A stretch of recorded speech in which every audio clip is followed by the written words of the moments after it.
If you want your heart to feel safer tomorrow morning, do not think first about breakfast. Think about the first minute after your eyes open. Because for many adults over 60, that first minute is the real stress test. Not the walk to the kitchen, not the coffee, not the stairs, the first minute. And within about 90 seconds, you can make that minute much gentler on your heart and blood vessels. You can reduce a sharp hormonal surge, support smoother circulation, and stand up with less strain. But there is one hidden detail that makes this routine fail for more people than you think. If you miss that detail, you may do the whole routine and still feel dizzy, weak, shaky, or unsettled. So stay with me because the routine itself is simple. The reason it works is what most people never learn. And the hidden detail, especially if you take blood pressure medicine, can change the whole story. Let me start with the result we want. You wake up. You do not spring out of bed. You breathe first, drink water, sit gradually, move your ankles, then stand slowly. Your pulse stays calmer. Your head feels clearer. Your first steps feel steady. No sudden rush in the chest, no wave of dizziness, no feeling that your body has been pushed into the day before it is ready. That is the target. And listen, this is not superstition. This is not one of those fancy morning hacks that sound clever and do nothing. This is physiology because your body at 6 o'clock in the morning is not the same body at noon. Your hormones are different.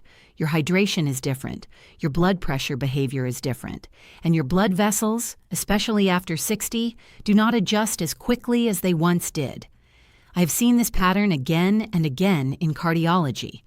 A man wakes up, feels mostly normal, throws the blanket aside, stands fast, and suddenly the room feels wrong.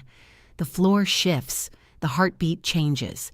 There is pressure in the neck, or heaviness in the chest, or a strange sense of weakness.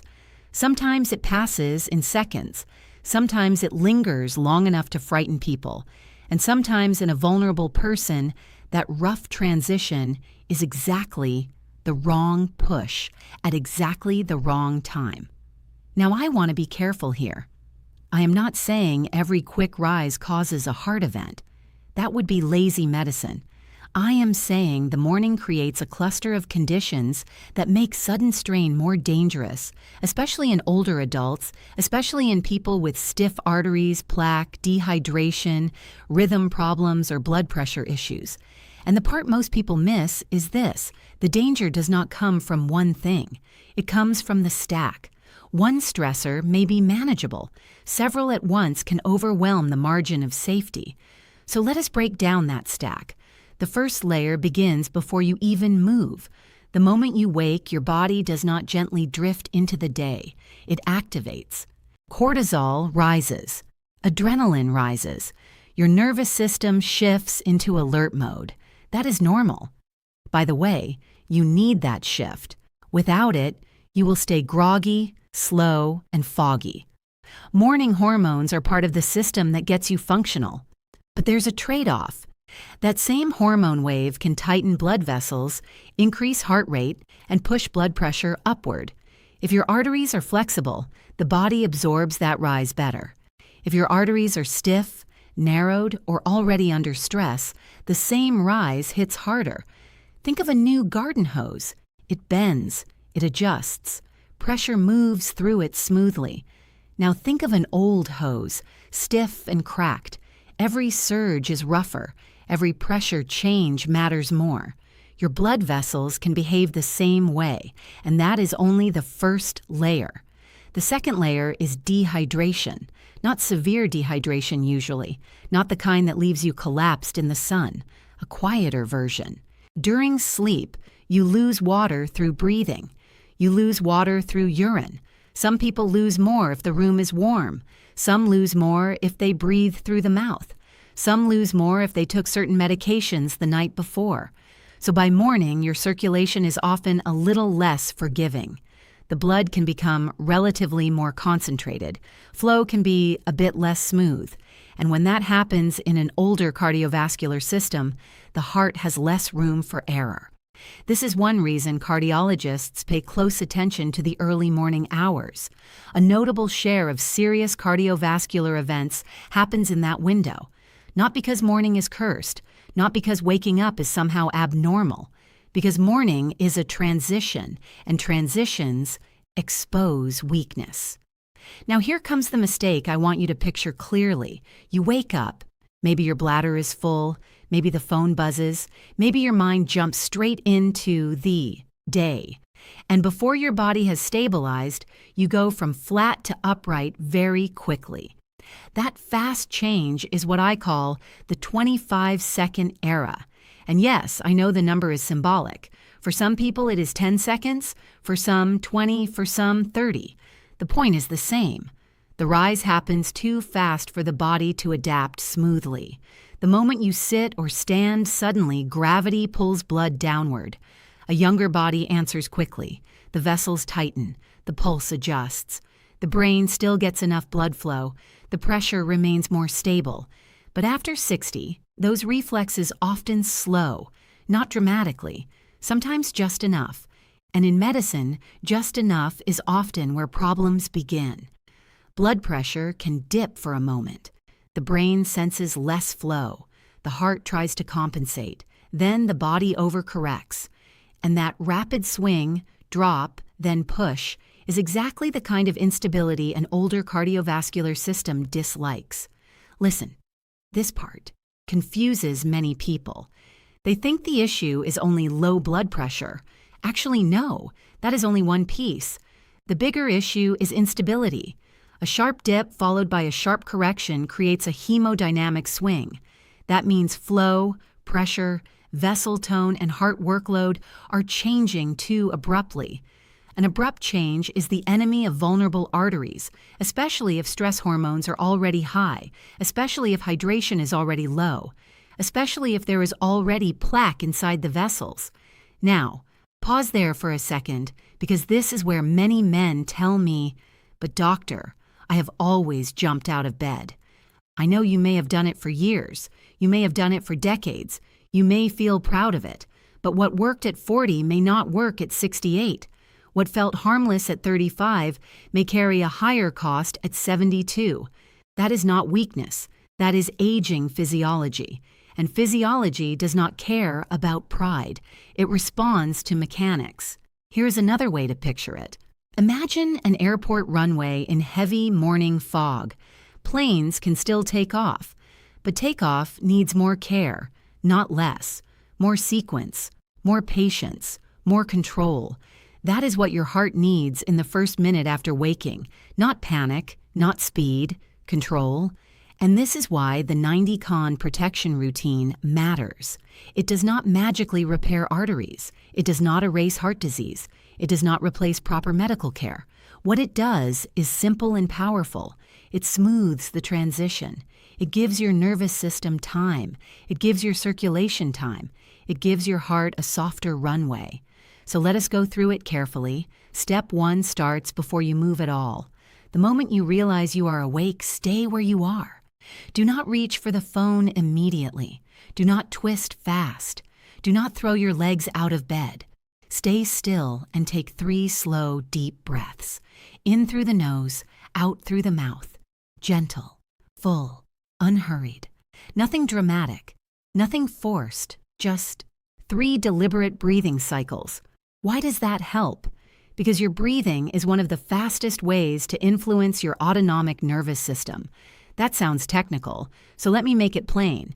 You cannot order your cortisol to drop on command. You cannot tell your arteries to relax by force, but you can slow your breath. And slow breathing sends a calming signal into the system. It nudges you away from pure fight-or-flight activation. It encourages a little more parasympathetic control. That means less internal alarm, less muscular tension, less sudden acceleration. Now, I am not claiming 3 breaths solve everything. Of course not. 3 breaths are not a cure. They are a signal, a small instruction to the body. We are waking up. We are not rushing, and small signals at the correct moment can change the whole tone of a transition. Think about how a driver treats black ice. The smart driver does not jerk the wheel. He smooths the inputs. Your breath is the first smooth input of the morning. I want you to test this personally. Tomorrow morning, before moving, take those 3 breaths and notice your chest. Notice your jaw. Notice your shoulders. Notice whether your body feels startled or settled. For some of you, the difference will be subtle. For others, it will be surprisingly obvious. And that is important because protection does not always feel dramatic. Often, it feels like less chaos, less rush, less pounding, less inner noise. That is step 1. 3 breaths. Simple, yes, but strategically placed. And let me ask you something here. When you wake up, are you a jump-up person or a stay-still person? Write one word in the comments. Jump or still. I read those patterns closely because they tell me a lot about morning habits. Now, step 2. Before your feet touch the floor, drink a glass of room temperature water. Keep it by the bed if you need to. No special brand, no powder, no trendy formula, just water. And yes, this matters more than most people think. Remember what we said earlier, overnight you lose fluid. That does not mean your blood turns to syrup. Let us stay medically honest. But it does mean your circulation may start the morning less supported than it was the night before. Lower fluid reserve means less buffer, and less buffer means the cardiovascular system has to work harder during sudden changes. A glass of water helps reduce that burden. It supports blood volume. It gives the circulation a better starting point. It helps soften one piece of the morning stress stack.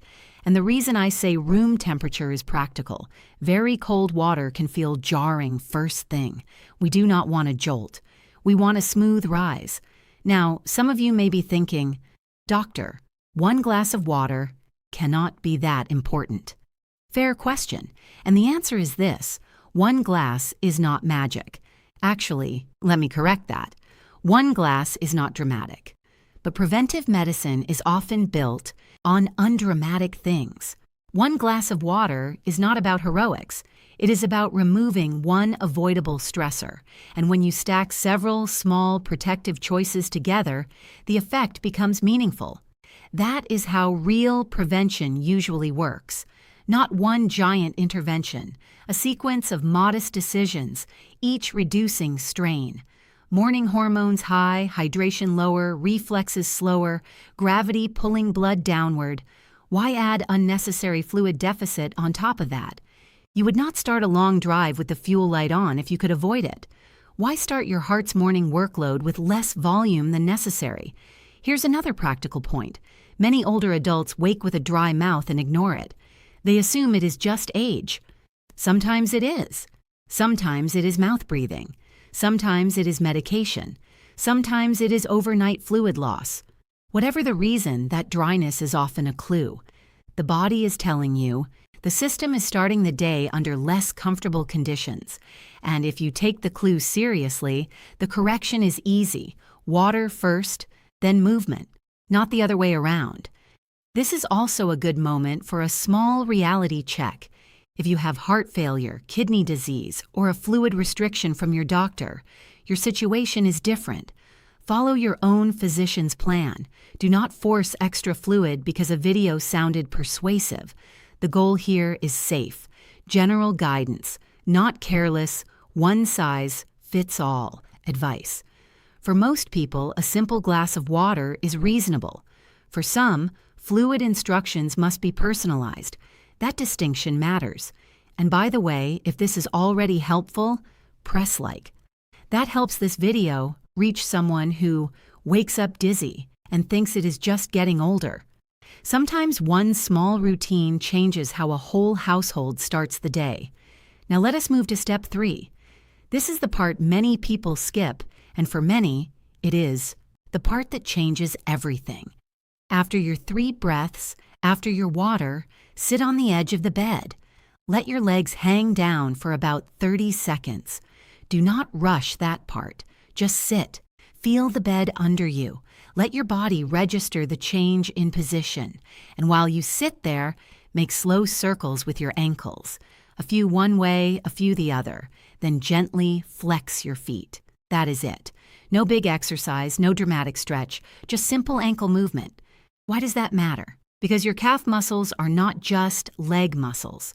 They are part of a return pump. When the calf muscles activate, they help move blood back upward toward the heart.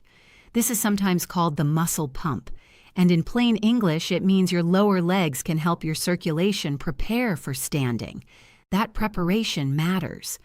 Instead of letting gravity pull blood down all at once, you begin restoring return flow before the full rise. You give the system a rehearsal, a warm-up, a small practice run before the actual load. This is especially useful for people who say things like, "I feel fine lying down, but odd the moment I stand," or "My first steps feel weak," or "The room does not fully spin, but I feel unsteady."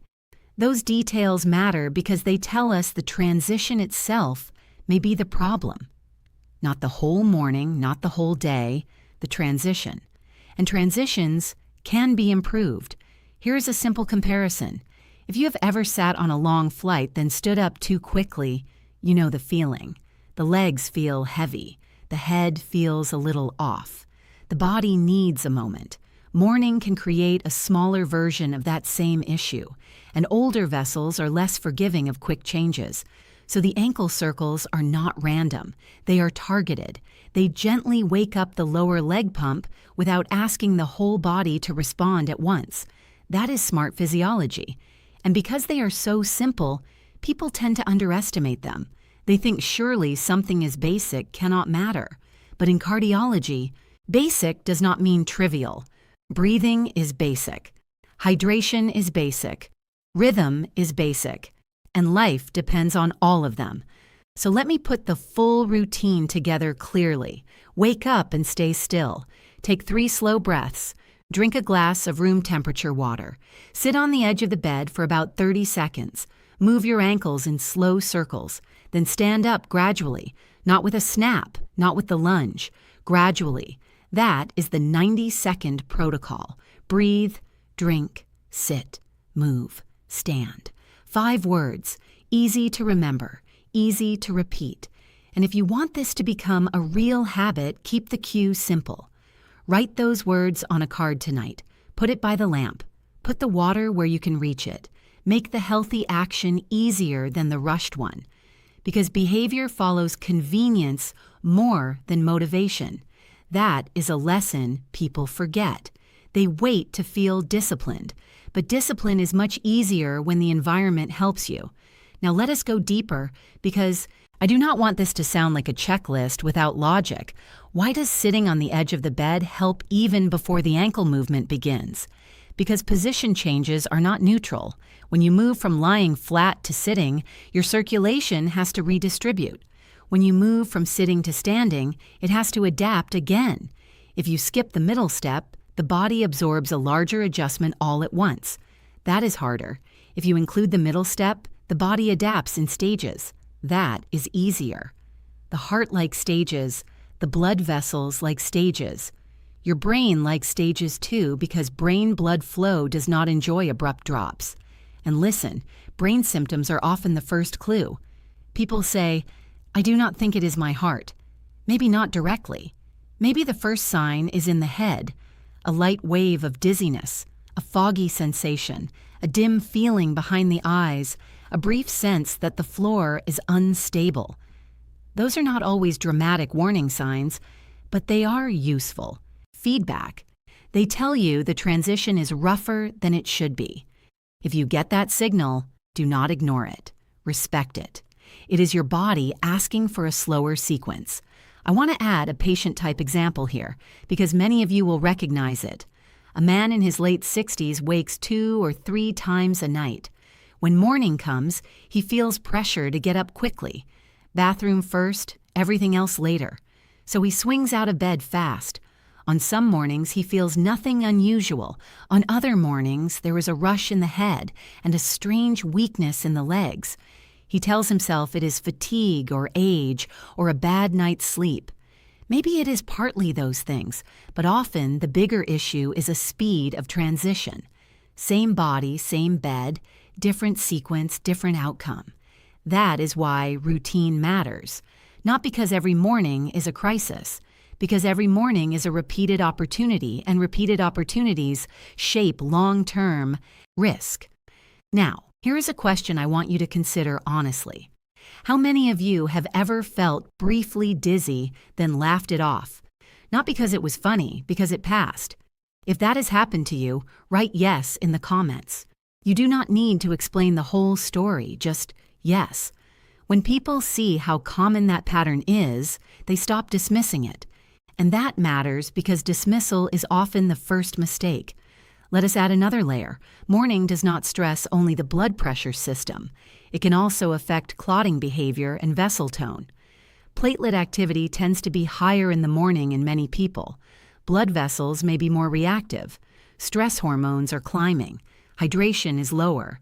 Then we add a fast posture change on top of that. That is why the first minute deserves respect. You are not simply getting out of bed. You are managing a coordinated cardiovascular transition. And when I explain it that way, people suddenly understand why a tiny routine can matter. The body is not a switch. It is an orchestra. If one section comes in too early, the whole piece sounds wrong. So far, we have covered the science bit and the practical bit. Now let me give your brain a moment to settle. Picture this. Tomorrow morning, your room is quiet. You open your eyes. Instead of rushing the day, you take control of the first minute. 3 breaths. A sip becomes a glass. Your feet do not rush to the floor. You sit. You circle the ankles. You feel your body catch up. Then you stand and the first steps feel cleaner. That is what we want. Not a miracle, a cleaner transition. And many people feel that difference within days. Maybe not as excitement, maybe not as a dramatic wow. Usually it shows up as calm, less wobble, less pounding, less sense of being pushed. That is success. Now, let us go one level deeper again. Why do I keep using the word stack? Because cardiovascular risk is rarely one giant thing. People love simple villains. One food, one pill, one habit. But the body rarely works that way. Risk builds when several moderate stressors arrive together. A little dehydration, a little arterial stiffness, a little morning hormone surge, a fast rise to standing, a sleep-deprived night, maybe a heavy late meal, maybe alcohol the evening before. None of those alone guarantees trouble.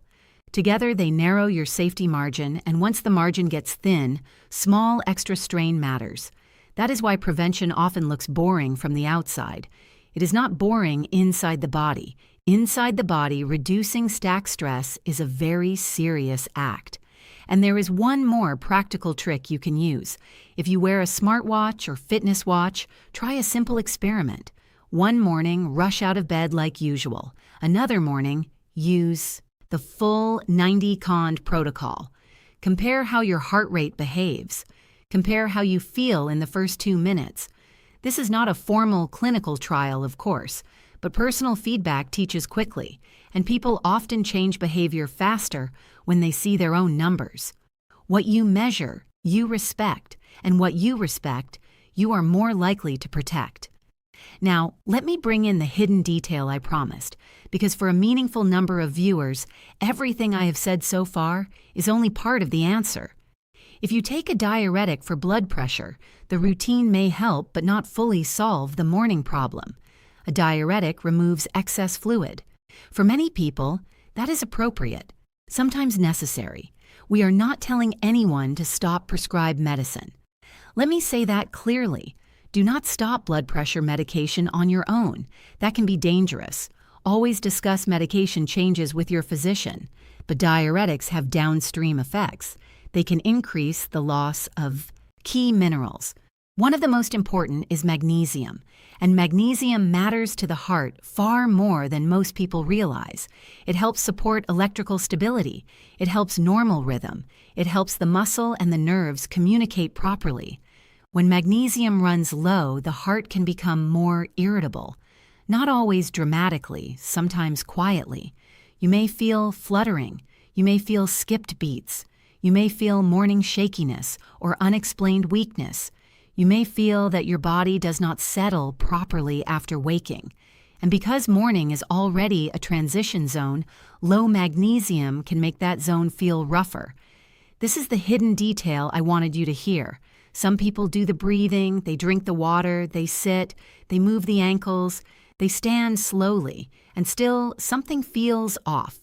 Not because the routine is useless, because another layer is sitting underneath it. Medication-related mineral loss. Now, I need to be precise here. Not every diuretic user has low magnesium. Not every palpitation is caused by magnesium. Not every morning symptom is a rhythm problem. Medicine requires nuance. But if you take a diuretic and often feel palpitations, cramps, weakness, or unusual morning instability, this question deserves attention. Has your magnesium been checked? Not guessed, checked. That is a very reasonable conversation to have with your doctor, especially if you also take several medications, especially if you sweat heavily, especially if your diet is limited, especially if you have had episodes of irregular rhythm before. And please hear the next part carefully. Do not start random supplements just because magnesium was mentioned online. Even natural substances affect the body. If you have kidney disease, rhythm disorders, digestive issues, or multiple prescriptions, self-treating can create problems. This is where proper medical guidance matters. The goal is not to replace one mistake with another. The goal is to ask the right question.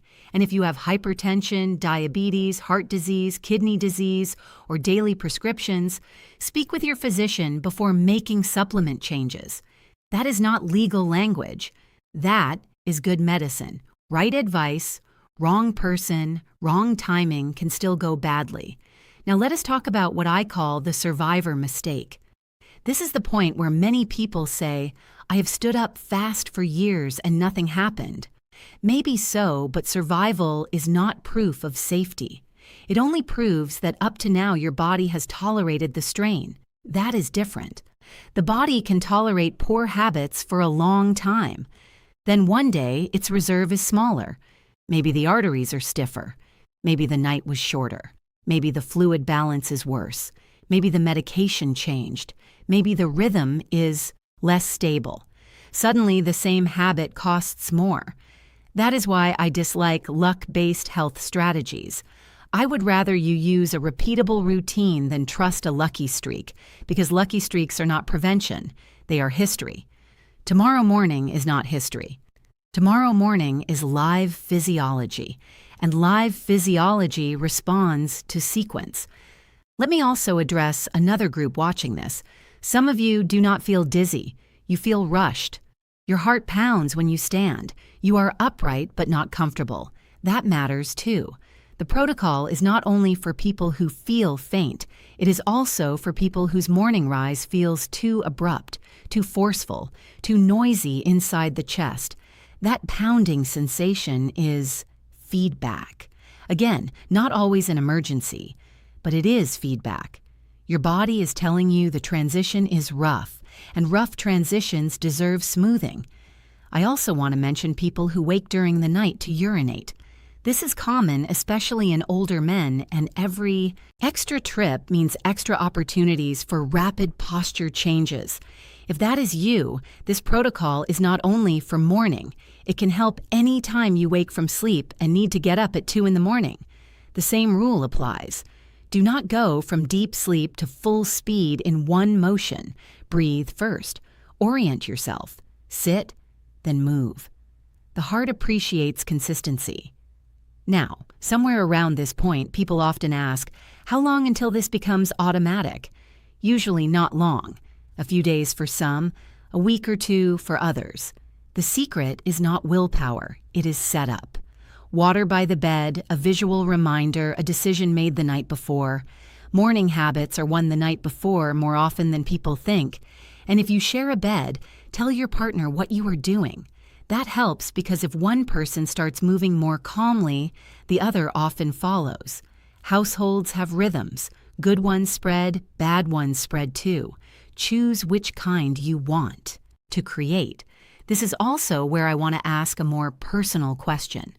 Which step feels hardest for you right now? The breathing, the water, the sitting, or the ankle circles? Write just one word in the comments: breathing, water, sitting, or ankles. I am curious which part feels easiest and which part people resist. Those details help me know what to explain better in future videos. And if you have someone older in your life, send this to them. A father, a brother, a husband, a neighbor. Not because the routine is complicated, because the simple things are often the things people never hear explained. Let us now close the loop fully. The hidden danger is not getting out of bed. That phrase is too simple. The real issue is the combination. Morning cortisol and adrenaline rise. Blood vessels tighten. Hydration is lower. Blood pressure behavior becomes less stable. Blood shifts downward when you stand. Older reflexes respond more slowly. The heart compensates. And in some people, medication-related magnesium loss makes the system even more vulnerable. That is the real picture, not fear, not drama. A sequence of physiologic pressures landing at once. And the answer is not to become afraid of mornings. The answer is to respect mornings. Respect the transition. Respect the first minute. Respect the fact that your body now benefits from sequence more than speed. So tomorrow morning, remember the phrase: breathe, drink, sit, move, stand. 3 breaths. 1 glass of room temperature water. About 30 seconds on the edge of the bed. Slow ankle circles. Then a gradual rise. And if you take diuretics, ask your doctor whether magnesium has been evaluated. That may be the missing piece. Not for everyone, but for some of you, it will explain a lot. And there is one more thing. If your morning dizziness comes with chest pain, fainting, severe shortness of breath, weakness on one side, trouble speaking, or a new neurologic symptom that is different, that is not a routine problem. That needs urgent medical attention. I want to be absolutely clear about that. Ordinary morning instability is one thing. Red flag symptoms are another. Know the difference. Use wisdom, not denial. Now, before we finish, let me give you a final picture to keep in mind. Most people think prevention looks dramatic. A big diagnosis, a big decision, a big treatment. Sometimes, yes. But often prevention is quieter than that. It is a glass of water placed by the bed tonight. It is choosing not to lunge upright tomorrow. It is accepting that your heart deserves a calmer start than your younger self once needed. That is not weakness. That is intelligence. And if you want, I cover low magnesium warning patterns in another video. I go through cramps, palpitations, fatigue, and who should be cautious. The link is in the description. That video pairs very well with this one, especially if you take blood pressure medication.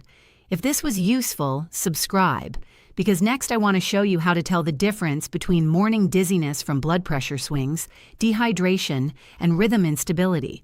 Those 3 feel similar to many people, but they are not the same. And when you know the difference, you make better decisions faster. So tomorrow morning, do not give your heart a harsh start. Give it a softer landing, 90 seconds, calm actions, better odds.